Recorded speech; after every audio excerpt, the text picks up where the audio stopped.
Hello, this is Dustin Byerly from Aten Ray. Our stimulants blocking the connection to your soul. This week I'll be reading episode 56 of the Aten Ray newsletter called The Vital Connection to the Soul: How Cultural Norms Keep Us Disconnected from Our Greater Humanity.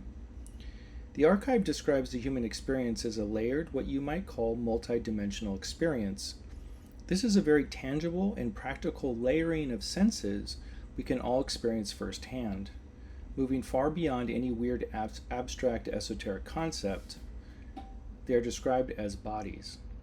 The first body is the physical body. It is described as synonymous with the subconscious mind. It's the densest aspect of the human experience that gives us a focal point in time and space. It serves as a literal storehouse or repository for every cell-level memory, suppressed thought, emotion, and unresolved issue from both this lifetime and past lives. The emotional body, which we commonly experience as our emotions, is the primary gateway to the deeper soul. It acts as a bridge of feeling that influences how we perceive and interact with external events. It processes raw energetic responses.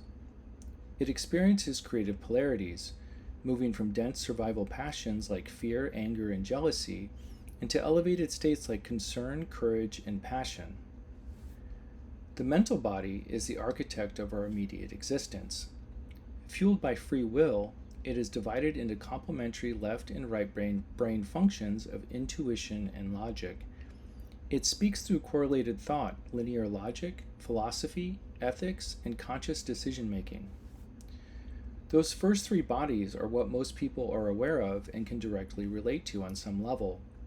But there are other bodies that are a part of our daily perceptions that may only be consciously utilized or acknowledged if we choose to. There is the etheric or astral body, which serves as an energetic blueprint and circulatory system for the denser bodies.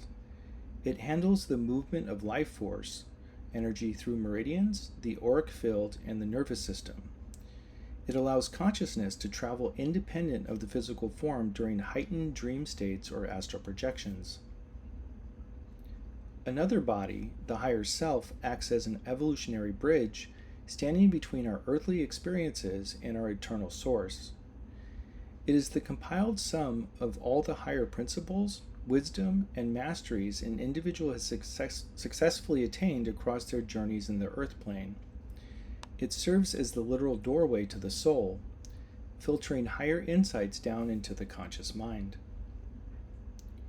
The soul body, which is synonymous with the superconscious mind, is the permanent, immortal core of our identity. As someone who has witnessed firsthand a discarnate entity speak directly through a human body, I can tell you without a doubt that the personality of your soul persists despite death.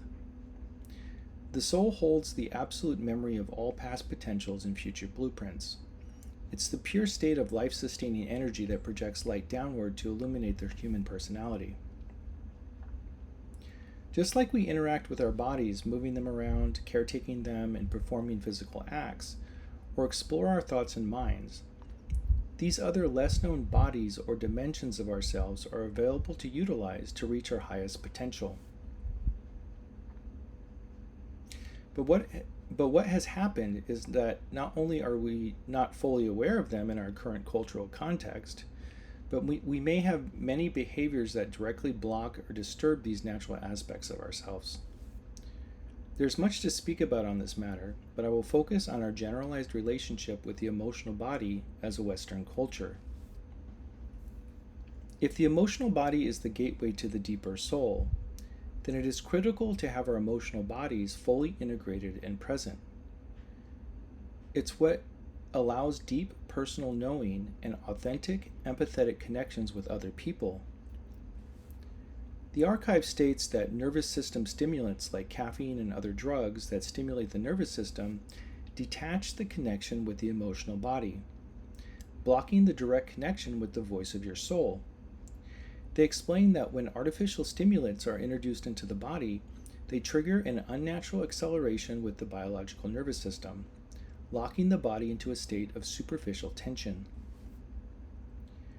Because the physical body operates as the repository of the subconscious mind, This overstimulation creates a severe disruption in energetic pathways. Instead of allowing authentic feelings to flow naturally through the internal centers and chakra systems, these substances suppress your true emotional body. This process forces unresolved emotional energy and stress to remain trapped directly within the cellular memory.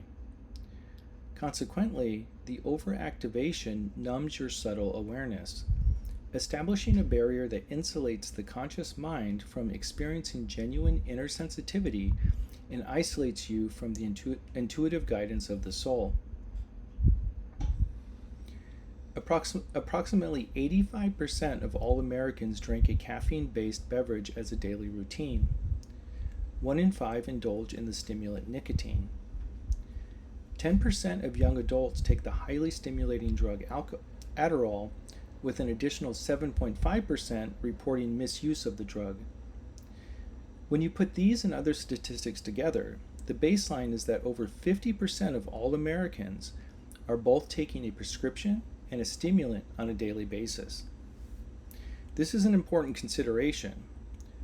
Correlating the data from the archive and the statistics we just reviewed suggests that more than half of the population may be disconnected from the essential empathy needed to truly function as a humane society. Half the people are cut off from the voice of their very soul in exchange for being more productive. What greater ramifications does this suggest? The collective reliance on central nervous system stimulation creates a culture governed by hyper-acceleration and chronic emotional detachment. When daily life is fueled by artificial urgency, human interactions become purely transactional, moving toward mechanical efficiency. In our personal experiences, this manifests as a pervasive sense of isolation, an inability to settle into quiet reflection, and a regular numbing of the subtle intuitive guidance that helps us navigate relationships. By trading the natural rhythm of our feelings for optimized productivity, we risk transforming our communities into spaces where numbers dictate value, leaving the profound, creative needs of the human spirit buried beneath the noise of continuous output. I know this is an uncomfortable topic because it's so pervasive. We're no longer talking about others, but we're talking about ourselves. But I felt it was valuable to share. Small choices can have large impact on the quality of each other's lives. And whether you believe the information of the archive or prefer to look at it in another way, it's not hard to sense this empirically. We feel completely above or outside our emotions when highly stimulated. The feeling of coming down back into your feeling state is a shared reality. It's clear that high stimulation shifts us into a logical state, leaving us less emotionally connected. And as I write this, I drank my black tea and hit my vape. This is entirely about awareness on my part, completely free of judgment. So when you go out into the world, understand that this is what you're dealing with. Every other person you meet is probably highly disconnected from their soul. They may be unable to hear when you speak from your heart. So don't take it personally. We can lessen this influence simply by being a good example and generating awareness. So anyway, thanks for joining me. This is just reading this week's newsletter. You can see it at atenray.beehiiv.com. So it's atenray.beehive.com. That's the newsletter. You can see it in the description link. And every week we just have some new topic that's somewhat spiritually based, but very grounded, not like all this weird spiritual stuff that's out there. Trying to create a bridge between our hearts, our souls, and our existence that we're having here on the planet. So anyway, check it out, subscribe. Every week I'll have a video. I just started doing video versions of them, and I'll see you soon. All right, thanks.